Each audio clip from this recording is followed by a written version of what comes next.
Hello, Periscope. How are you? My phone is beeping.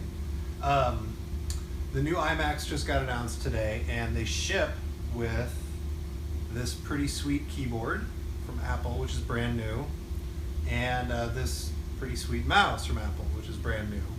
There's also a brand new Magic Trackpad, which is also, again, pretty sweet. So what's the deal with these? Let's start with the keyboard. So I'm pretty excited about it. It is way lighter than the previous keyboard. The keys are bigger, but it's the same width as the old wireless keyboard. So you can see here, just the same thing. But the keys are bigger and they're also shallower, which kind of fits the style. So they're not quite as like insanely shallow as, say, the new MacBook. It's still a scissor action key, but it's just a little bit clickier and like there's less travel to it, which I actually prefer. And as you can tell, it doesn't have that big rail on it. That's because it doesn't charge via AA's anymore. It's rechargeable. I think the battery's good for a month or two, and it recharges via a lightning cable, which is the same cable that a lot of Apple users already have because they have an iPhone, but of course the keyboard comes with it. I personally wish they had gone with just, USB-C or something standard, but I also am like the one guy on the planet who has a gripe about the lightning cable because it's non-standard. But it's thinner, it doesn't pitch up as high, so it's flatter to type on. The function row is a full size, and my favorite feature, and I know this is dumb, is that there's an on-off switch. Because I believe Bluetooth accessories should have on-off switches so that you don't have to sit there and hold the button and like pray that you understand what the blinking LED light means. You just turn the damn thing on, turn the damn thing off. So this is great. I really like it. The one thing I don't like, in addition to the lightning cable, is they went with the new style of arrow keys that they introduced on the new MacBook. So instead of separate big space for arrow keys, they took that same space and they made the up-down arrows little jobbers that are right next to each other. A little bit harder to hit, but whatever. The other thing that's not super awesome about it is that it's it's 99 bucks. It's $100, which is more expensive than the last version. Anyway, that's the keyboard. Comes with the new iMacs, and you can buy it for $100.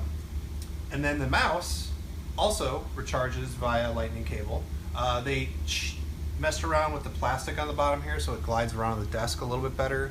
It's way lighter. It has an on-off switch.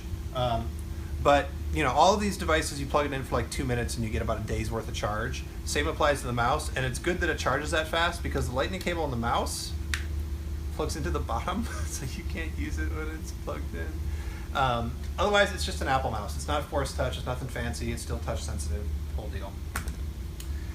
The Force Touch trackpad though, this thing is badass. It's way wider than the last one, so you can see here, it's way wider. It's a white glass instead of this gray plastic, and it's Force Touch, so it's the same click all the way around. You get all the Force Touch features that are available on the Mac. If you turn it off, it like doesn't even click because it's weird dark magic. It's this nice thin little wedge, good seats on the bottom, and if you line it up next to the Apple keyboard, this is nerdy, but they decided to make it flush with the top of the keys instead of flush with the bottom of the keyboard. And I actually like that. It makes sense. So this is an amazing trackpad. You charge it via Lightning, and also both this and the keyboard work as just straight up USB devices while they're plugged in, so you don't have to wait for it to recharge, which is cool. So all that's great, all that's lovely, all that's wonderful. It's got like a rougher feel on the glass. Everything is awesome, nothing is horrible, except the price, which is $130. Come on! It's about double, a little less than double what the last one cost. They're more environmentally friendly. They don't have AA batteries that you're chucking out. They're incredibly well designed, but man, to get the new keyboard and mouse together to feel special and use Apple's latest sort of user interaction stuff with force click and the shallower keys that they're doing here, put it all together with shipping, you're looking at somewhere in the neighborhood of $250, which is insane. And I can't recommend that anybody that has any of Apple's current wireless products do it. In fact, people that don't, that are interested, it's hard for me to recommend it anyway. By the way, perfect little rectangle there. Super well designed.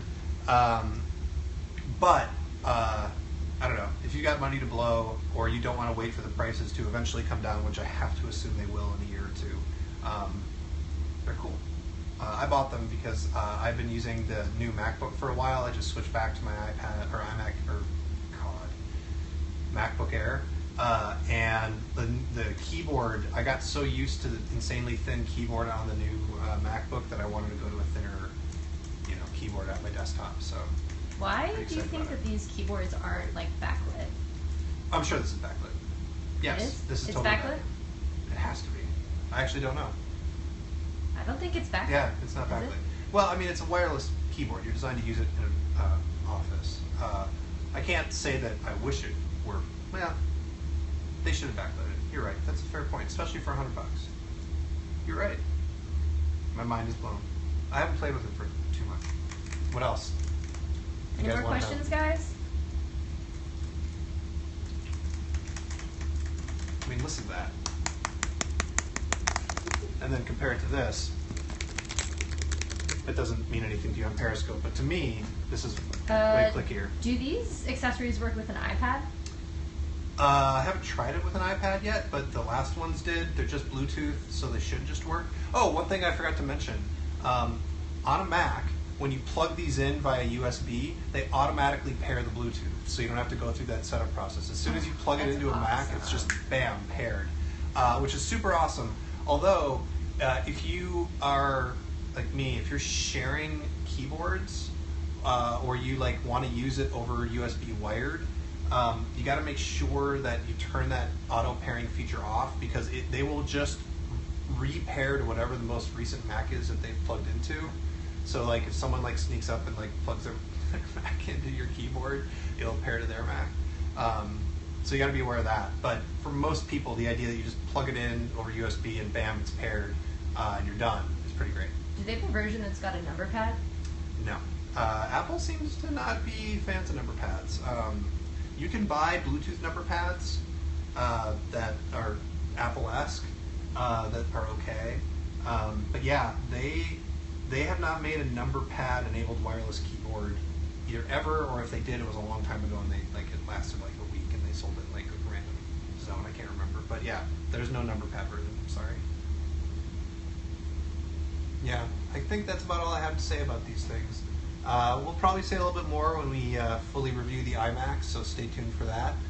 And you should also follow us on Snapchat, where we might not repeat this, but we're doing other really cool stuff.